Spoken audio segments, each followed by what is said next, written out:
What is going on, everybody? What is going on? The Catch Fam, my name is John Dawson, and in today's video, we will be breaking down 5 must-start wide receivers moving into Week 2 of the 2023 fantasy football season. In today's video, we are not looking at players like Justin Jefferson or Amon-Ra St. Brown. We are going to be identifying 5 players who might be on your bench, maybe in your flex spot. Maybe you're not 100% confident as your wide receiver 2. I'm going to try and give you guys some confidence to roll these players out moving into Week 2 of the season. If you guys are new to the channel, all we do here is free fantasy football content all year round, redraft, dynasty, and best ball. So if you're into that, be sure to subscribe on the way in. But other than that, guys, please get in the comments section down below any fantasy football questions you guys have, starts, sits, trades, waivers, whatever it may be moving into Week 2. Let me know. I'll get back to you as soon as I possibly can. Without further ado, let's not waste any more time. Let's hop into today's video. First overall, I'm going to be rolling with DK Metcalf going up against the Detroit Lions. I really like Metcalf moving into the week. I mean, year after year, we kind of underrate Metcalf going into the season. Like, his ceiling's not super high, but you know what to expect out of him. He's a guy in full PPR who should hit double digits every single week. Tied for the team lead in targets with 5 targets in Week 1, 3 receptions, 47 receiving yards, 15.6 yards per catch, and 1 touchdown against the Rams. Now, this is an away game against a Lions team that's kind of humming right now, coming off of that Week 1 victory against the Chiefs. And ultimately, I mean, yeah, the secondary looked pretty good against the Chiefs. You know, they had the big interception and everything. They played a good defensive game, but let's not forget there were a lot more opportunities for those Chiefs wide receivers in Week 1 than maybe we'd like to admit.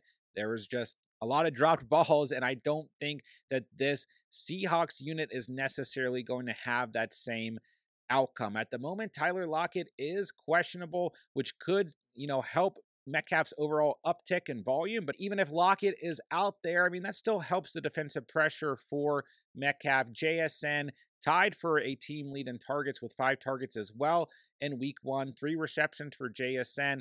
Ultimately, I think when JSN is on the field or Lockett's on the field, that still helps Metcalf. But we know who the alpha wide receiver for the Seahawks is. Coming off of a big loss against the Rams, they're going to be doing everything they can to beat this Lions team in Week 2, and there's definitely potential for a game script where the Seahawks need to throw the football more than run it, and this Lions unit probably going to be better against the run than the pass throughout the season. So Metcalf, don't lose confidence in him. I know only 3 receptions in Week 1, but he made the most out of them. He should be in your lineups as we approach Week 2. All right, next up on the list, I'm going to go with Michael Pittman going up against the Houston Texans in Week 2. Pittman saw some really good usage in Week 1. One thing we do want to monitor is Anthony Richardson's a little bit banged up at the moment, but I do think he's going to be good to go for Week 2. Looks like Richardson's really going to be leaning on Pittman throughout the year. When we look at Alec Pierce, just 3 targets. And other than that, I mean, there's really not anyone worth mentioning on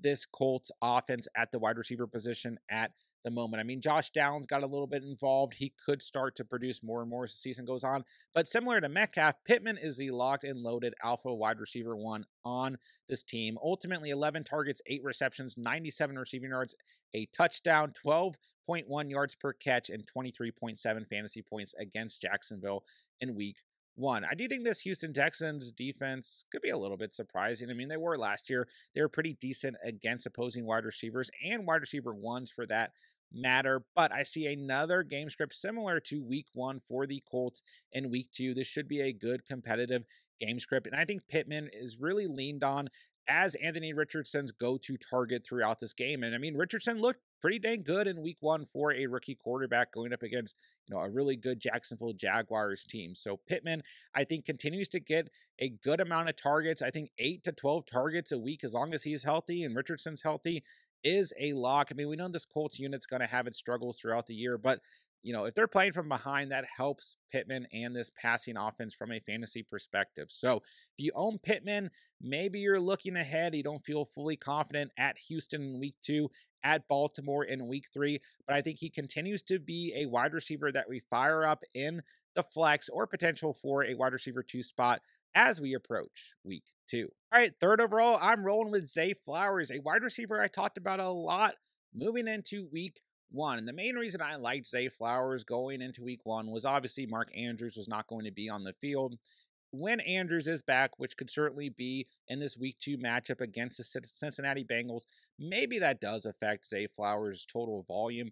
But I think Flowers really shine, to say the least, in week 1. I mean, 10 targets, 9 receptions, 78 receiving yards, 8.6 yards per catch, 17.7 PPR fantasy points.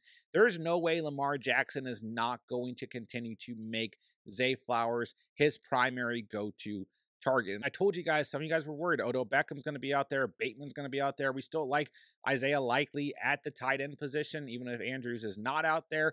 But ultimately, I think those things are good for Zay Flowers. And I think even Mark Andrews returning, in a sense, could be good. Because when you're lining up as a defense, you got to account for Bateman. You got to account for Beckham, even if he's a veteran wide receiver.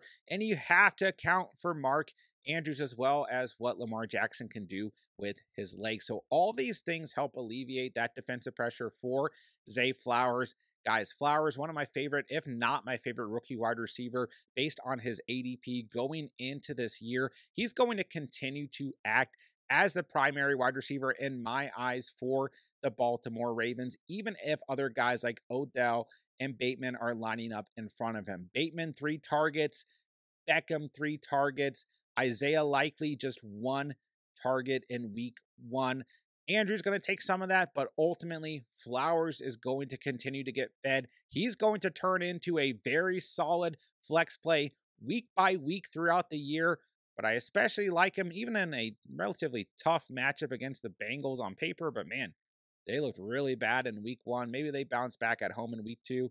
Nonetheless, Flowers is a great play moving into week 2 of the season. Right, 4th overall, I'm going with Mike Evans, which for a lot of you guys might feel like a no-brainer, but I got enough questions about Mike Evans throughout leading up to week 1 that I think it's important to go ahead and talk about him. Plus, where we were able to draft Mike Evans going into the year, he could be your wide receiver 3 or even your wide receiver 4 on your roster. But I want to continue to give you guys confidence in Mike Evans, at least here in week 2, before he gets a tough matchup against Philly and then the Saints in weeks 3 and 4. But in week 2, he gets the Chicago Bears. I mean, this defense just continuing to look atrocious in week 1.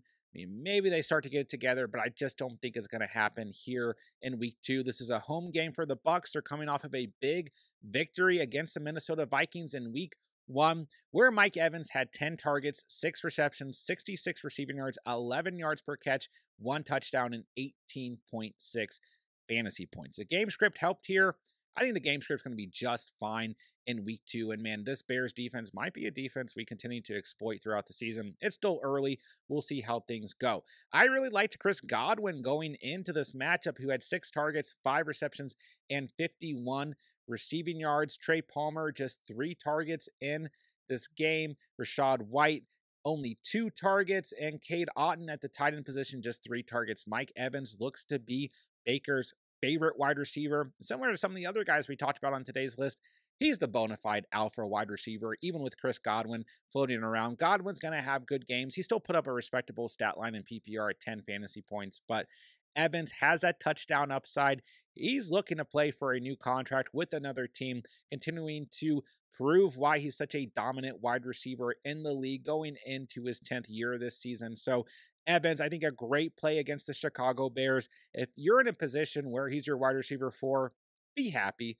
Have the confidence to start him in a soft matchup moving in to week 2. All right, 5th overall, last player of the video. I'm going with Romeo Dobbs against the Atlanta Falcons. Dobbs, a player I talked about a lot in the offseason, had a great ADP. We heard a lot of hums about Dobbs being Jordan Love's kind of go-to guy, favorite wide receiver throughout training camp in the preseason. And Dobbs was on a snap count in week 1. He finished with 5 targets, 4 receptions, 26 receiving yards, 6.5 yards per catch. That part doesn't sound phenomenal, but being on a snap count, that's not too bad. And oh yeah, he turned 2 of those catches into 2 touchdowns, 18.6 fantasy points. The Atlanta Falcons defense, I think, is going to continue to surprise people throughout the year. And I don't think that A.J. Terrell is a quarterback we want to underestimate. I think this pass rush could even be pretty decent. But ultimately, they were playing a rookie quarterback in Bryce Young in week 1. This Packers unit with Matt LaFleur as a play caller is not going to be the same offense overall. Jordan Love looked phenomenal against the Bears in week 1. Once again, I think a softer matchup, of course, than the Falcons, but ultimately Romeo Dobbs, I think is going to continue to be a guy that's going to be a week in, week out solid flex play. And yeah, you might be thinking, well, Christian Watson might be back in week 2.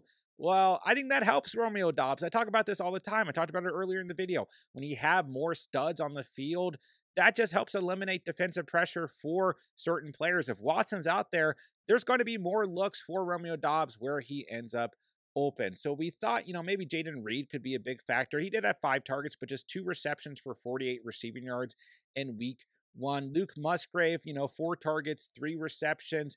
Aaron Jones, 4 targets, 2 receptions, but he did turn that into 86 receiving yards and a touchdown. He's questionable at the moment.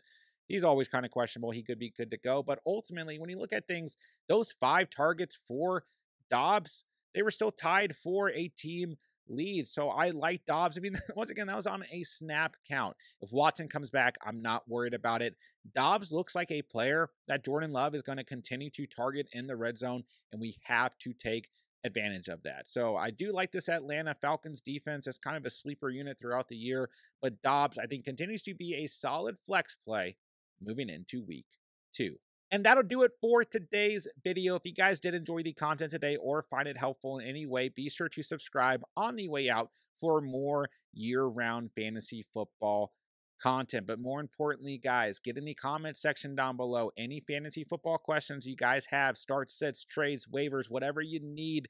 Let me know, and let me know what wide receivers you guys are planning on starting heading into week 2. I'll get back to you as soon as I possibly can. With that, I will say thank you guys so much for watching and or listening, and remember, you saw it here on The Catch.